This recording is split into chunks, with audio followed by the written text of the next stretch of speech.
You know those moments in life where you know you have some big decision to do because you want to be true to yourself, and sometimes being true to yourself is making the hard choices. So I think I'm in that type of situation, but still, at the end of the day, it is positive, I guess, because you're learning, and if you want to grow, if you want to succeed, you have to fall, you have to struggle. If not, it would be too easy and not fun, I guess. So that's it. And I think I'm proud of myself for seeing that in all of that chaos. So, hard time is being always able to take on what is positive. Having good friends around. Matthieu was there as well for me this week. And I know we're doing something together next week as well. Yes. So that will be super fun. So yeah, that's how it has been for me. So how do you feel about approaching this as a coach? We've talked a bit about this separately. As a coach, it feels like you always have to be perfect on social media, in all of your coaching. You have to embody excellence. That's the only way, it seems, for people to want to work with you. But the reality is we're just human. So how did you feel with the struggles, and how does that affect your coaching? How do you reflect on that? I think it's very true. Whenever you're a new coach and you want to build credibility, and mostly online, because my main channel will be, talking about what I do on LinkedIn, you want to show that what you're doing is working, and you want to show that you find some type of ways to feel better and to align your life with what you truly want. And it's very difficult to find the line where you can actually talk about your struggle without damaging your own image, because we are very aware that when you're a coach, you're just a human being like everyone else, except that you have a skill which is asking powerful questions, so the people can get the clarity around certain topic. But I do feel that from an outsider, for someone who doesn't know all of that, they will still judge. They might still judge if you're saying, you know what, my business hasn't been that great. I don't know how to deal with that person. I don't know how to deal with that in my life. So I think it's super difficult even for us. And I'd love to hear your thought on that as well, like how to communicate your vulnerabilities and your weakness point, because it is important, but at the same time, you don't damage your own business online. And it is difficult. It's very difficult, but I do think that talking about it and seeing, people also like us who are maybe a bit more aware and trying to still talk about this. Now, if you feel crap, it's hard to coach someone, right? So you need to get back into the flow very quickly. Yeah, and I really love that what you say there, because I think there is the balance, as you say. You need to build like credibility and also trust, which I think comes from sharing the vulnerable parts, where you're really giving something deeper from yourself than only the success part or the fancy, shiny object side of yourself. And I think this is exactly what you said, and how to find a balance. And maybe also, do you share when you go through it, or do you share once you already are past it and you can also share the learnings? And I think this is kind of like maybe one way to still share the bumps on your road, but when you combine it with the value of how you got out of it, that can maybe be a great combination in my experience also, because obviously we are also humans. However experienced coaches we are, whether we're early on or later on, we still also struggle in life. We still also do personal development, and I don't think that will ever end, as you also kind of touch on it. So yeah, that's a very interesting topic of how much to share, and also, do you care that much? And I think this is something I personally been thinking of, like, do I want to sit and think, how do people perceive my message or my presence or my teachings, and even me as a person? Or do I just share from my heart, and then that will land to the people that really resonates and sees that? So there's so much layers in this, and I think it's like, yeah, what do you think, Matt? Well, we went deep right away. Huh?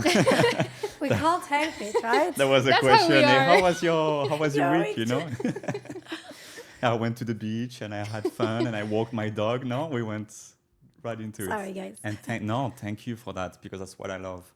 Working together for me is one of those highlights, because we are always there for the real things. We're not worried about how everyone is going to perceive it. We can be raw, we can be direct. We know this always with trust, and that makes it magical. So thank you first for that. For me, I am so tired of all of this marketing where everything is so polished. Your social media is so polished. It's so everything. Like, do I put the coffee cup here or here? Do I do this? Like, I have the pen or don't have a pen on the table. This is not looking professional. Who cares? And it's become so, I would be like so much of the same, you know? Then there's no more authenticity. There's no more about who we are, you know? It's like when we were doing the briefing, we said, let's just be us, right? Let's not try to mimic this other person who's super famous and comes to this podcast and does all of those things and is a professional. So I'm really tired of trying to be that someone else, believing that this is what gets you there. I think being me is what will make me go where I want to go. And if not, at least I will be me. And I will not be successful being someone else. I will be successful being myself, or I won't be successful, but I will, because this is really what people want to see now, right? It's this authenticity. It's just, that's it. That's the reality of things. And it's unpolished sometimes. Sometimes it's a bit raw, sometimes it's a bit messy. And I thought that's what works as well. Now, in terms of, again, it's a difficult question, right? If we really think about it, because as you said, on Instagram, on any social platform, you can, have to put your cup here and everything. But if you don't do that, if you don't follow a certain guideline, not changing yourself, but a certain setup or whatever, you still need to kind of play with the ropes and still give what people are used to see while being authentic. And I think it's also a very big challenge in life. And let's face it, we're in Dubai, right? So if I want to see a beautiful woman, I will see them in the street constantly. So what do? Do I try to copy them because there's a ton of them, or do I try to be myself? And how can I be myself and still attract, not only as a woman, but in general, and still attract people the same way and maybe a bit differently? So I feel like it's always playing with, I need to fit for certain things, kind of, while staying true to myself. And sometimes I can be very raw, and that's where people are like, oh, that's very authentic. But that's always kind of this game, right? I do feel the same in life. It depends what you want to reach and what you're trying to do, right? If you want to grow a big audience of people who will just consume your knowledge and your insights, maybe. But for me, at least with my business, I'm happy to be with 12 people, right? The mastermind is 12 people max. So I want the people to see, a very few people to see who I am and what I do. And so to give you an example, I just felt like completely out of balance with social media lately. Just picked up my phone. I was in my gym clothes and I just started recording a video, completely unscripted, no hook. None of the, you pay $1,000 for a course on how to do Instagram and then just grab the phone and record. And I talked about balance, and I talked about how at the moment I felt I went all the way, one way, and then completely not wanting to do social media. And I got 4 people engaging in conversations in my DMs, which is the most that has ever happened, not trying to do anything. And I think that's the beauty of authenticity is, I did not play a game. I was just posting that. If I need to delete it at some point, I will delete it, whatever. But I won't actually. It just resonates, I think. So it's, about being more raw and genuine, right? What do you think? Yeah, I love that example. And I think what I keep thinking currently is also the intention, which I think comes very much back to conscious leadership and being a more conscious leader of like, what is your intention when you post something? And yes, now we talk about social media and like authentic branding or your image there. But then I think there's also the deeper layer of like, okay, what do I want you to take out of this post? And maybe sometimes it is, as you said, like you post something so raw, unplanned, you just like share it and it comes really from your heart or it comes from your experience. And then the energy is kind of like what is being transmuted or like delivered to the viewer. But then I think there can also be the other way where you really come back to your teachings kind of, and you really think like, okay, I want to awaken people. And then thanks to your own journey and you know how the steps go, then you can maybe plan something more structured with a hook, so that you actually want to ensure that your message is being delivered to the right people. But your intention is not to gain views, followers, money, but you actually want to teach, you want to deliver something valuable. So I think that's maybe where the balance comes back to what all we are about, the conscious approach and the intention behind everything that you do, and what is like the deeper driver, I would say. I love that. That's really, that resonates so much with me. And I think that when you do that, when you have strong intention and you're more conscious, things just work. I remember when I started my LinkedIn journey, everyone was telling me, you cannot post any picture in your pajama with your makeup. And I see it a lot, personal branding, you hear, is all about having this professional picture of you, in different settings with different faces. And I felt so uncomfortable doing that because I genuinely don't believe that. And I do not encourage anyone to just, okay, if you want to have a great picture, that makes sense. But a full content creation based on those pictures, for me, that was just not aligned. And as you said, the intention was like, you have a belief, you live through your belief. You want to be yourself, just be yourself. Doesn't matter if in front of me I have investors, CEO, founders, big, people on paper. I do think that that's what they like. And that's what then created my business. That's where everything changed. And as you said, because my intention was finally clear, it was, I don't care. It's going to be Lucie Lachaux on LinkedIn. You like it, you don't like it. And the guy, Gary V, said, if you want to build a brand, which is not a company, a brand, 80% will not resonate, 20% will love it. And from those 20%, that's why you build your business.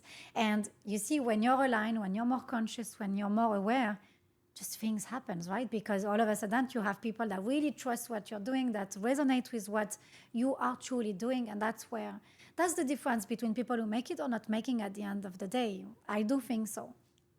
I agree so much. And I think this reminds me of a point that I usually tell myself, but also my clients, which is that your energy will speak before you do. And I think that's also on social media, that's in any situation, and that is the intention. And also the intention's power comes also how well do you actually know yourself, which I think comes back to the authenticity, like really understanding you as a person, but also as a professional. And I think that's where you can start playing with these deeper rules than just like trying to gain attention, I would say. Love it. Make your own rules, basically, right? Yes. You follow a little bit of the path. Of course, you still need to play a bit of the game, right? But do you know that this is on your LinkedIn that I found you, right? Do you remember? Like 6 months ago, I contacted you on LinkedIn because I saw one of your posts and I was like, how refreshing that is. I can't remember. You were talking about your previous career as a CFO and saying that this is not the path you wanted to follow, was not your definition of success. And I was like, wow, this is so refreshing. My LinkedIn is so full of the same people saying the same thing. And I'm like, she's cool. I should contact her. And look, 6 months later, 5 months later, we're together, right? No, but I do think so. It was the same for my career as a CFO. And I'm sure you have stories like that. You can put a suit on and say exactly what people expect you to say and have this type of persona that because you're in finance, you have to be strict, you cannot make a joke, etc. I remember doing jokes on purpose because I was so uncomfortable in that room, and at the end of the day, that's why people then started to look at me for being a potential CFO, because I was honest. I was obviously good in finance, etc. But because I was really honest with the people around me. And I think that's what works in life and in business is the more you do that, first of all, the better you get at it, it's less scary, but also the more you create a good energy, as Inda said, and great opportunities. And I think everyone out there can just bring a different perspective on certain things, and we can all contribute to something nice. So why not doing it? Beautiful. Talking about starting something from a place of alignment, Linda, you've just started your YouTube channel, and you've told me I just put a camera there and I press record. So we're in the same way. So how do you come with everything we're talking about? How do you come to play with that intention and just start and just do it? Yeah, I love that question. Thank you so much, Matt. And And honestly, if I'm really honest, I think this is a project for myself to really put myself out of my comfort zones and really dare to share deeper things that I would not necessarily share if I would think about it too much. And the whole point came from like, okay, I feel like I have so much to say, and this is connected to my personal journey as well, of like kind of not really sharing my full self in the full authentic light, because being seen as too much or being seen as like weird or like just like what is this person doing, and it's obviously it's connected to fears and we all have them. So this was for me like, how can I just not think about any of these fears and just let myself fully dive deep, which is also a practice for me in any business setup, in any more professional setup, to be much more honest and deep. So that's like the root for it.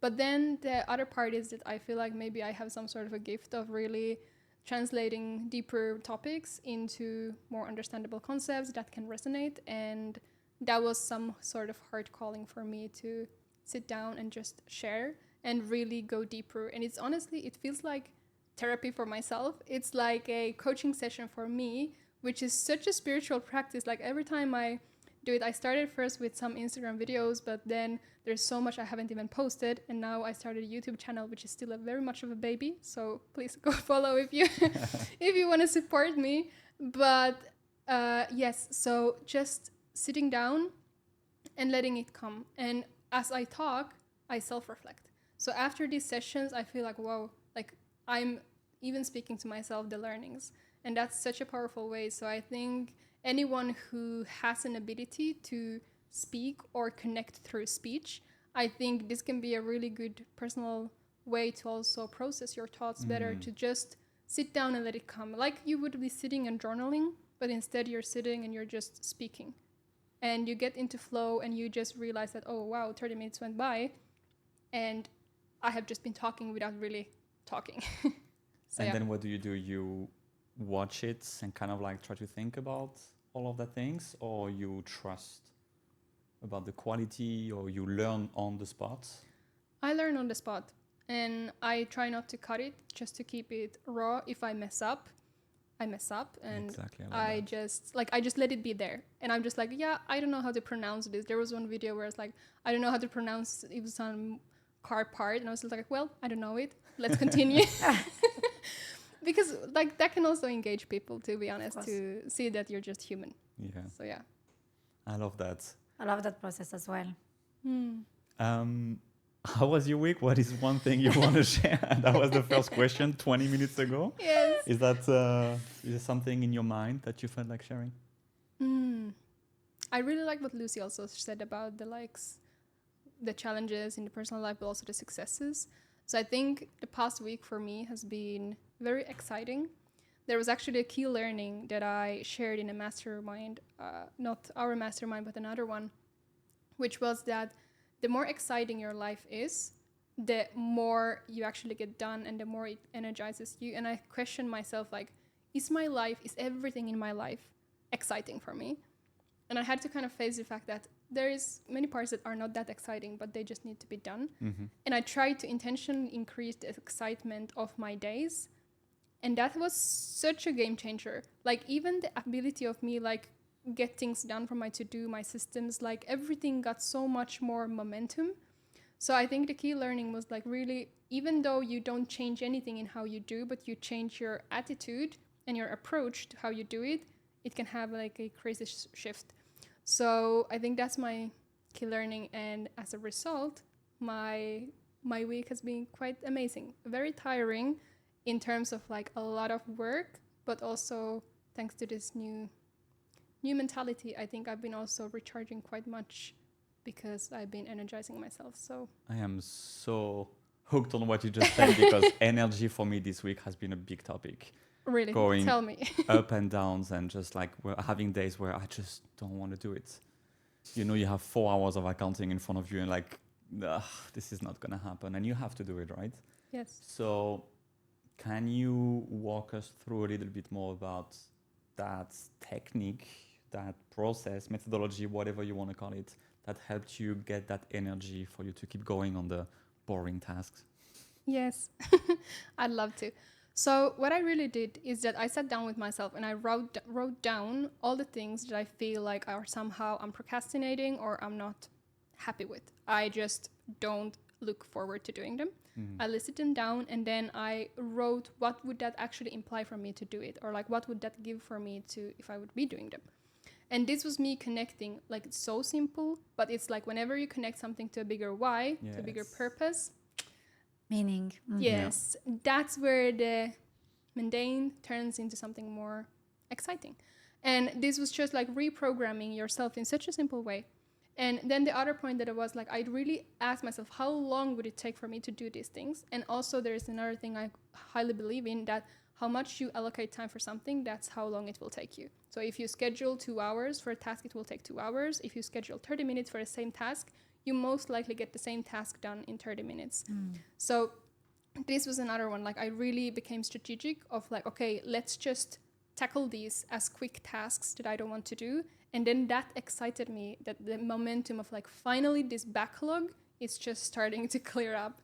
So that was one super more practical thing. But then also the other one, and I think we also been talking about that, which is of the overall clarity. When you're going through the thunderstorm in your life, when you're having big changes, big moves, big challenges as well.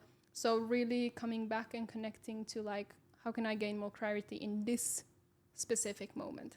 So just going a little bit deeper with yourself through meditation. I also did some hot yoga. Like I did something that I don't do every week or every day.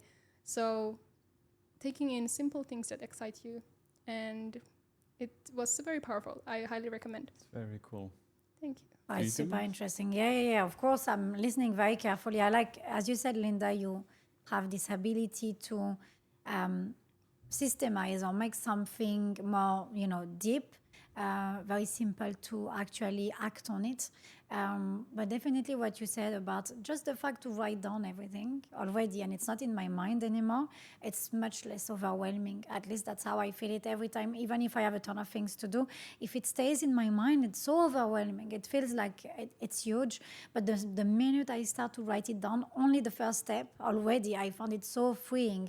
And as you said, the more then you move forward, the more you feel excited because the accounting is done, because this is done, and you feel like, okay, that's finally done, and let's move forward. I do like that. I always recommend to put your thought on a paper. Not the thought of I'm not good enough and stuff like this, but when it comes to productivity, if you have a ton of things to do, the thought is always more scary than when it's written on the paper. I do love that, and I agree. that's very true, right? Yeah, I agree. And that brings me to a small question is, if you cannot find the related why of the task you're doing and its urgency and its importance, you just let it go, Yes. right? Yes. That's, I have so many elements in my Yeah. to-do list that just never get done, Then don't do it. right? And it's I'm still here, so I guess at some point maybe there's Because I hope a 20% lot of of people will listen to that podcast, because there's a lot of people who think that not being excited on every aspect of your life is normal. Having things to do that are so long and you still have to do it even if you don't want to do it, or not leaving work because you have a ton of things where actually if you don't do it, the business is not going to fall apart. So this is really about being aware and conscious, right? And again, we always go back to this, but this is true. The more aware, the more conscious you are, the more you are equipped to make the right choicing for yourself, instead of just being exhausted every single day. I mean, I don't know how we came to a point where we just accepted. That's why I resonate so much with what you said. We came to a point that we accepted that it is normal to not be excited by life. It's normal. I mean, I wanna build a business, so I cannot have it all. yeah, that's just work. This is what work is. It doesn't have to be excited. I get my money at the end of the month and that's it. Well, you can be excited about it. You can, and it doesn't mean you're super excited and you want to eat the world every day. It's up and down, and I understand that. But I think it starts mostly for the new generation. Anyway, they are much better than our generation for that. But it's time to be a bit more excited. about things, about your work, about your relationship, about your life, about the impact that you're going to have in this world. Because if you choose, as you said, it's a perspective thing. If you choose, you can actually enjoy certain things, and you can actually remove so much weight from your shoulders. And how freeing is that? I do believe that this is something that needs to be heard, that there are different ways.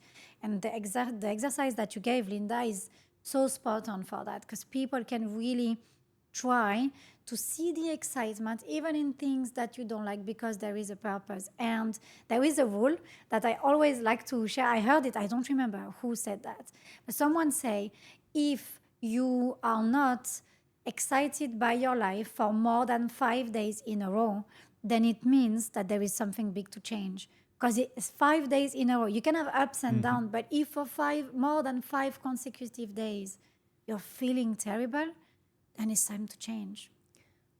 That is so spot on. Honestly, I love that, and I have to comment because I think that's where we come to the fact of like self-leadership and you being responsible for every outcome of your life. And it's like here, if you're not 5 days not excited for your life, it's like, okay, you can stop and reflect and change something, or you can continue and be like, yeah, my life is not exciting. And then when we come back to the energizing part of like how to make things more excited, more energized, it's like, what is stress after all?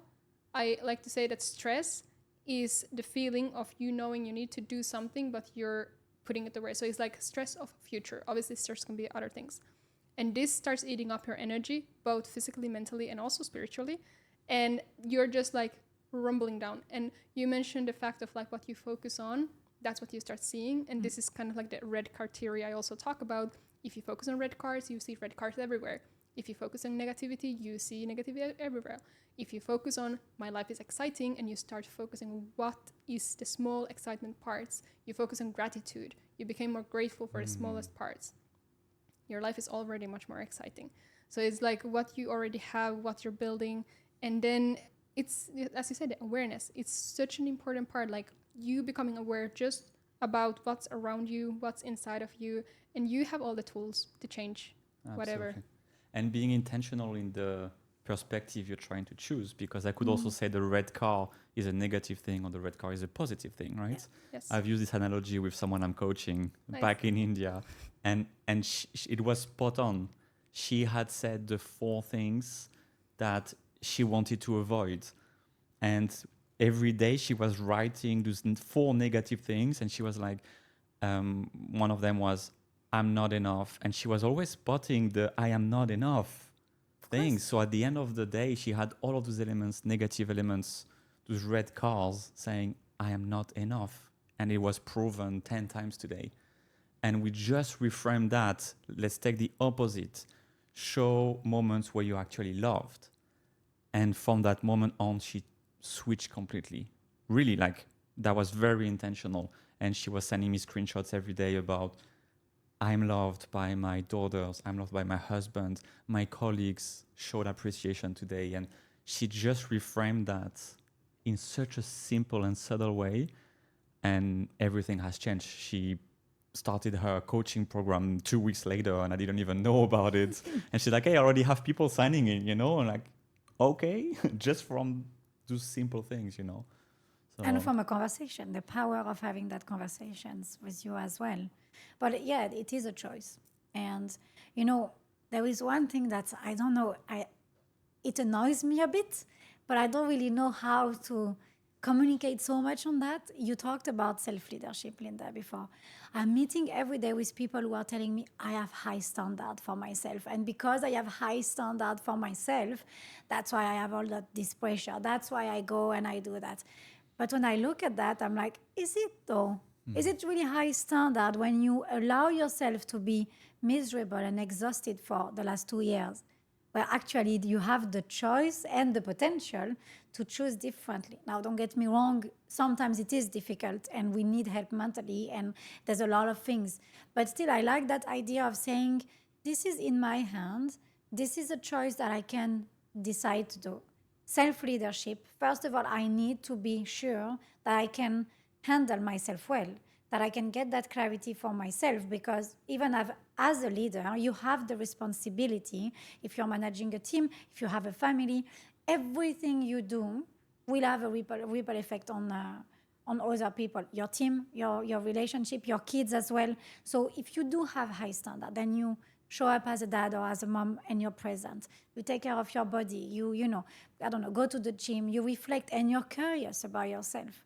Be curious. It's okay if you don't have all the answer.